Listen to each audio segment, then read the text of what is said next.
YouTube bala. High school ko, bagsak din ako sa math.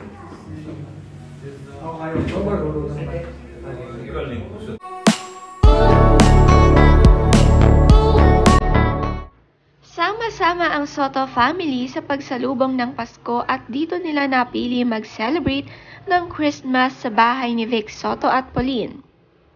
Ang buong pamilya nga ni Christine at Oyo at mga anak nito ay dito rin naisipan mag-celebrate ng Noche Buena kasama ang kanilang Lolo Vic. Napaka-sweet nga ng mag-asawa na gustong makasama si Vic ng kanilang mga anak ngayong Pasko. Ang cute din ng photo ni Oyo kasama ang 4 na anak niyang lalaki. Napakasaya at pabinata na ang lahat ng anak nila ni Oyo. Sinama rin ni Christine ang kapatid na si Kat Hermosa dito sa Soto Family Celebration for Christmas.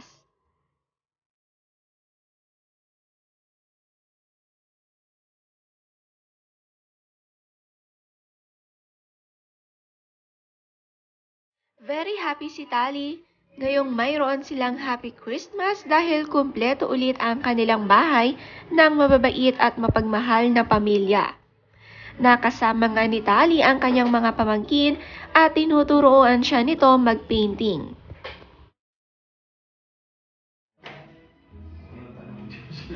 YouTube bala. High school ko, bagsak din ako sa math.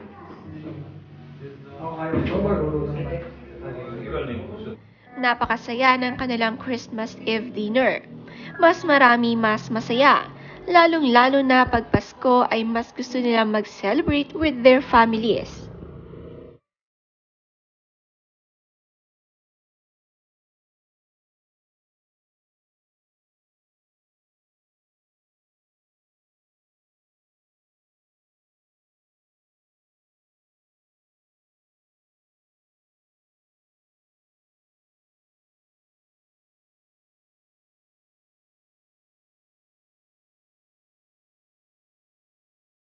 Masaya ang kapatid ni Christine na parang adopted siya ng Soto family at bunso siya ni na Christine.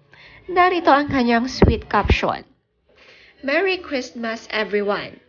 Blessed with family. Their family adopted me like their own kid. Pang-anim ako and I'm the youngest. Stay jolly!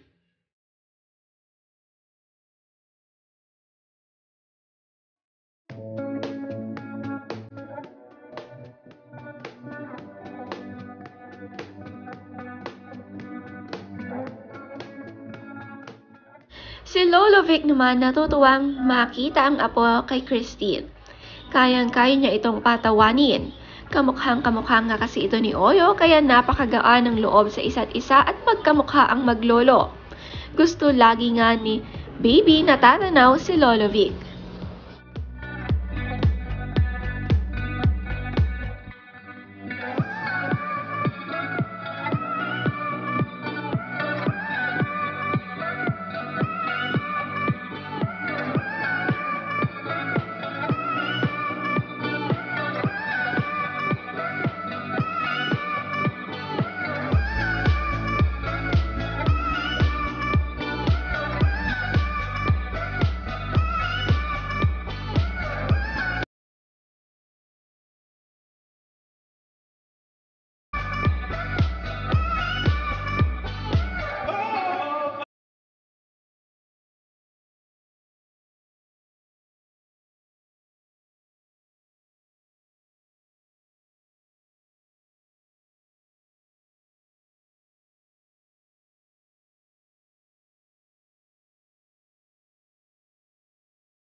Narito naman ang sweet caption ni Pauline Luna. The best of all gifts we could receive during this time in our lives is the love and support of our family. Happy to be spending Noche Buena with all of you. God is good. Merry Christmas.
Let's sing now.